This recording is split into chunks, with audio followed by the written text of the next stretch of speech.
historique, où le bolchevisme a triomphé pour lui-même en Russie, et où la social-démocratie a combattu victorieusement pour le vieux monde, marque la naissance achevée d'un ordre des choses qui est au cœur de la domination du spectacle moderne. La représentation ouvrière s'est opposée radicalement à la classe.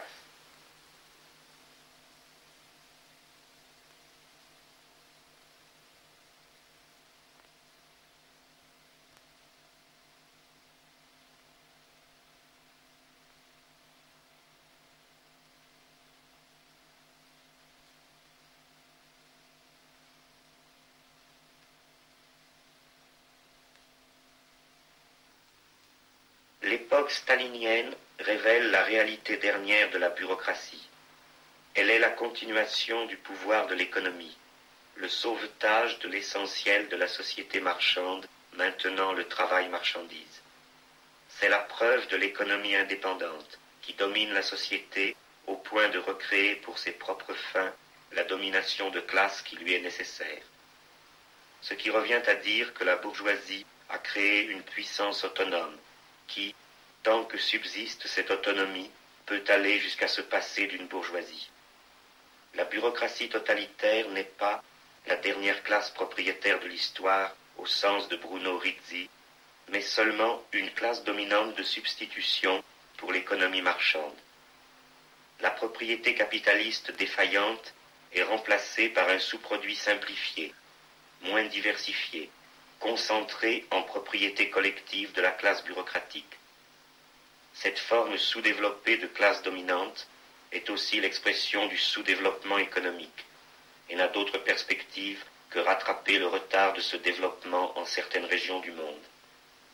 C'est le parti ouvrier, organisé selon le modèle bourgeois de la séparation, qui a fourni le cadre hiérarchique étatique à cette édition supplémentaire de la classe dominante.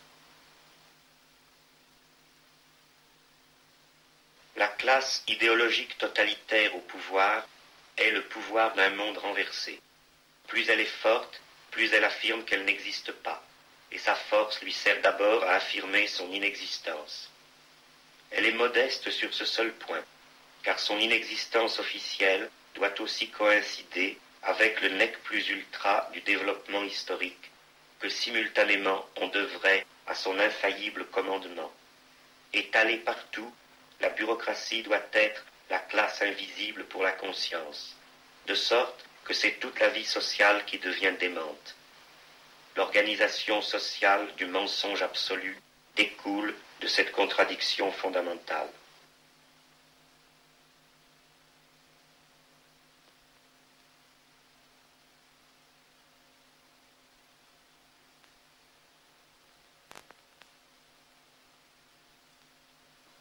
Le stalinisme fut le règne de la terreur dans la classe bureaucratique elle-même.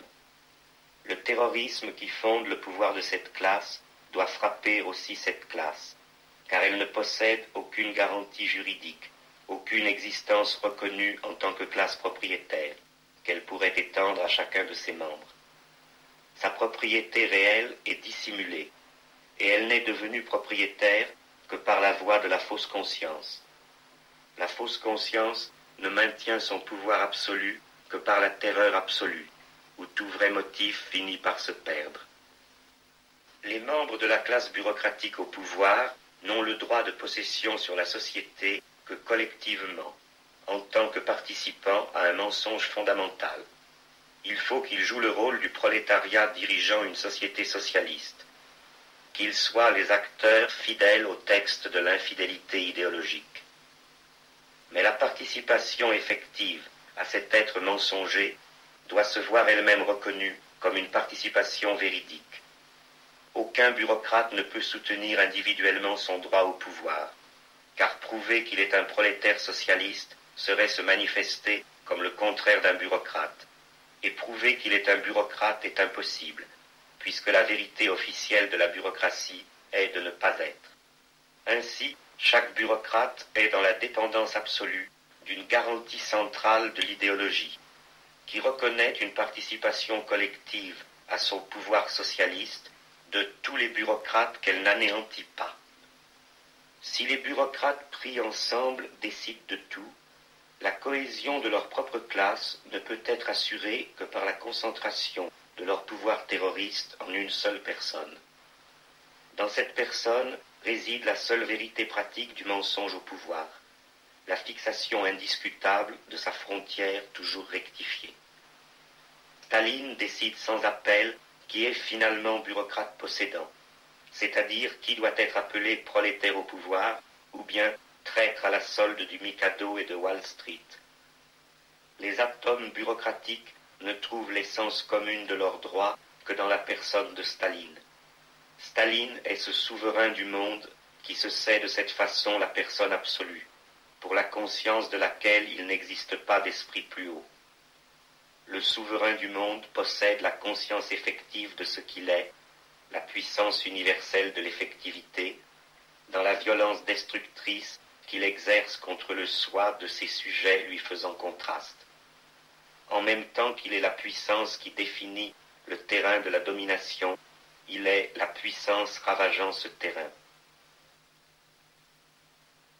Das ist das Lied von der roten Fahne, die den brennenden Morgen verkündet, die über Länder und Ozeane aller bedrängten Herzen entzündet.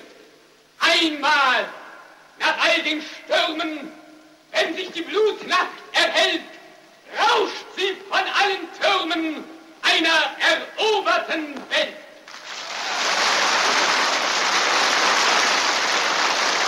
Genossen, eine alarmierende Nachricht. Der Deutsche Reichstag steht in Flammen. Noch sind keine Einzelheiten bekannt, aber schon verbreitet der faschistische Rundfunk über alle Sender die Behauptung, Kommunisten hätten den Reichstag angezündet. In Wirklichkeit handelt es sich um eine groß angelegte, ungeheuerliche Provokation der Nazi-Regierung. Die Versammlung ist aufgelöst. Der Reichstag brennt. Die Nazis haben Vorwand, den sie brauchen. Die Versammlung ist aufgelöst. Sie wollen unsere Partei verbieten. Sie wollen die Stimme der Arbeiterklasse ersticken. Aber das wird ihnen nicht gelingen. Solange es Kommunisten in Deutschland gibt und es wird sie immer geben, solange wird der Kampf gegen Hitler nicht aufhören.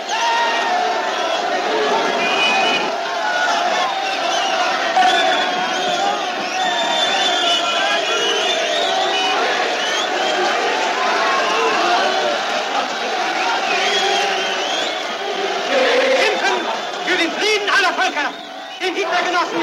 Hitler heißt